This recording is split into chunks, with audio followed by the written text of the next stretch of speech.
almost all people wake up in the morning and start to think about their problems. Those problems are connected to certain memories, and those memories are connected to certain people and things. Your brain is like an old tape recorder that plays back the same cassette over and over every day. If your brain is the record of the past, then the moment you start your day, you are already thinking and living in the past. Each one of your memories has emotion, and the emotions are the final product of past experiences. So, the moment you recall the memories of your problems, all of a sudden you feel unhappy, you feel sad, you feel pain. How you think and how you feel create your state of being, in other words, it creates your character. If your entire state of being when you start your day is in the past, it means your past sooner or later will become your future. For example, something that happened yesterday made you angry. Today you wake up and think about it, and you feel angry again. Keep doing this for 2 days, and people will think you are having a bad day. Keep doing it for 1 week, and people will think you're in a bad mood. If you continue long enough, soon anger will become part of your character. You will be known as someone who is always angry. So, as you can see, your thoughts have something to do with your destiny. This means if you keep thinking in the past, you're going to keep creating the same life without even realizing it. You keep creating the same life that you don't even like. Here's how it usually happens.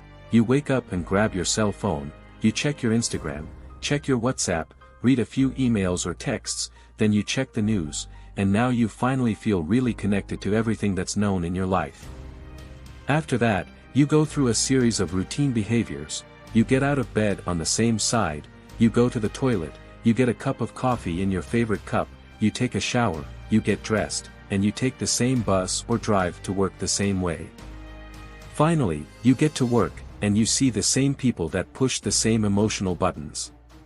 When the work is done, you hurry back home to do the same things all over again tomorrow.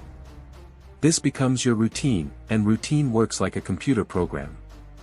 And now you have lost your free will to a program.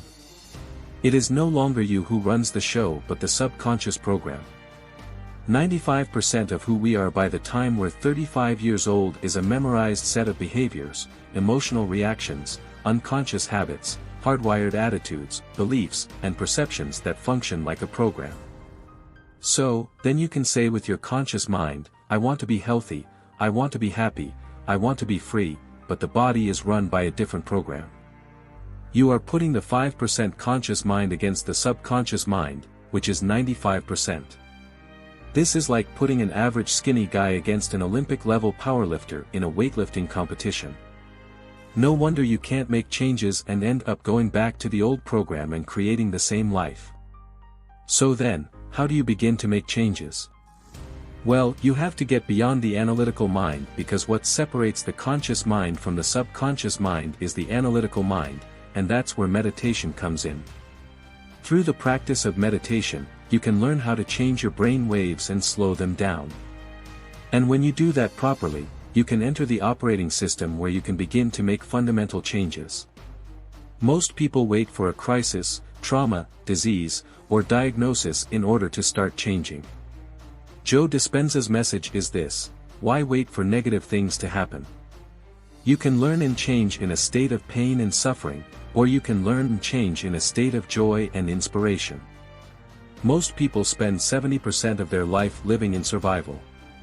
They live in stress, so they're always anticipating the worst-case scenario based on past experience. They literally choose the negative things out of the infinite potential in the quantum field. They're selecting the worst possible outcome. This is like looking at the menu with an endless amount of food, drinks, and choosing the worst possible option. This is how it happens. Every time you recall the negative event, you produce the same chemistry in your brain and body as if the event is occurring again. You are sending the same emotional signals to the body. Your body is your unconscious mind in a sense. Your body doesn't know the difference. Your body thinks that the event is actually happening right now. Most people are constantly recreating their negative emotional states by constantly thinking about them. So, when it comes time to give up that negative emotion, they can say, I really want to change, but the problem is that the body is stronger than the mind. The body has been conditioned for years to negative emotions. The body was a servant once but now has become the master. All of a sudden, when you decide to change and step into that unknown, the body doesn't like it. The body would rather feel guilt and suffering because it feels familiar and it can predict it. Being in the unknown is a scary place for the body. Entering into the unknown is like stepping into a deep river. The body knows that if you succeed in passing to the other side of the river, it will die. It will do anything it can to stop you. This is why the moment you start meditating, suddenly your nose starts scratching, you remember an important task you had to do, and out of nowhere, you get a memory from 20 years ago. This is your body saying, "Come on, just give up and let's go back to our old miserable life." The body has a lot of tools, and it will use every single one of them to stop you from entering the unknown. The unknown is the best place to create your future, and the easiest way to enter the unknown is through meditation. Once you are in a deep meditative state, you can start creating your future. What kind of new life do you want? What behaviors do you want to demonstrate? What kind of person do you want to be? The act of mentally closing your eyes and rehearsing the things or behaviors you want in your life is the best way to create your future. If you truly present, the brain does not know the difference between imagination and real-life experience. Through the act of imagination, you are installing the software programs of your future life. Now your brain is no longer a record of the past, it's a map to the future. And if you keep doing it, who knows, you may just start acting like a happy person. The hardest part is to teach your body emotionally what the future will feel like ahead of the actual experience.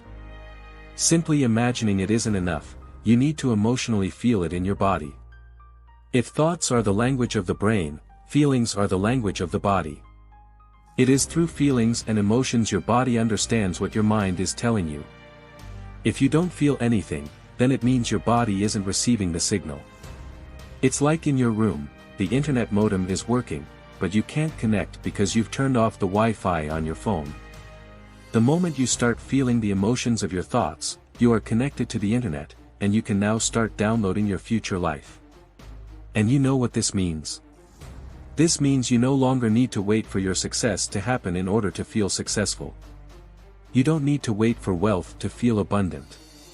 You don't need to wait for your new relationship to feel love. According to the quantum model of reality, the moment you start feeling abundant and worthy, you are generating wealth. The moment you start to feel it, you're beginning to step toward your future. Now, this means you are becoming the creator of your future. You're no longer living as a victim and saying things like, "I'm this way because of this person or this experience." Unfortunately, today many people are victims of their own negative thoughts from the past. Most people don't realize it, but here's the thing about thoughts: just because you have a thought, it doesn't mean it's true. Let me repeat, just because you have a thought, it doesn't mean that you should act on it. On average, you think 60 to 70,000 thoughts in one day. 90% of those thoughts are the same thoughts as the day before.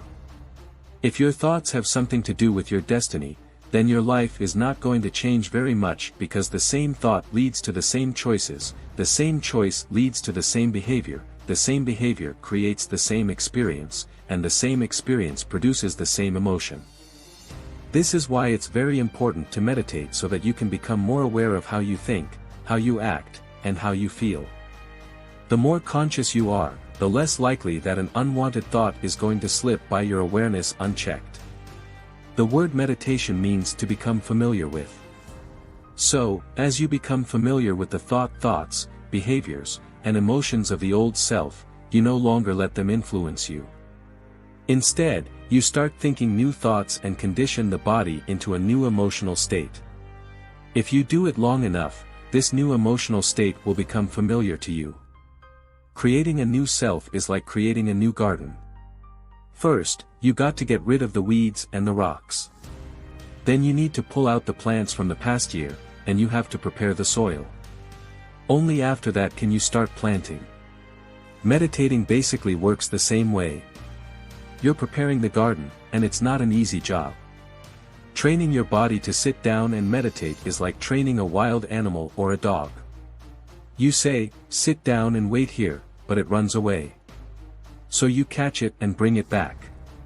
But of course, it runs away again, and you have to catch it and bring it back again. The moment you start a meditation, the body says, hey, it's 8 o'clock, you normally read emails and get angry around this time. But here you are, sitting and doing nothing. You're off schedule, what is going on? For years we have been angry together around this time, but all of a sudden, you're going to change just like that. So the body starts sending signals. The body is basically looking for that predictable chemical state, and it doesn't care that it's a toxic state. Every time you become aware of what your body is doing and bring attention to the present moment, you're telling the body it's no longer the mind and you are the mind. And now your will is getting greater than the program. And if you keep doing this over and over again, just like a trained dog, the body will sit down and obey. The moment the body surrenders, there's a liberation of energy. You go from particle to wave, from matter to energy, and you free yourself from the chains of those emotions that keep you in the familiar past. If you do this for just 7 days, you will already start seeing differences in your life. You will start catching yourself more often and avoid going back to the old unhappy self. Of course, you need to repeat this process long enough until your future reality becomes your current reality. Hope it was a useful video. Thanks for watching and have a great day.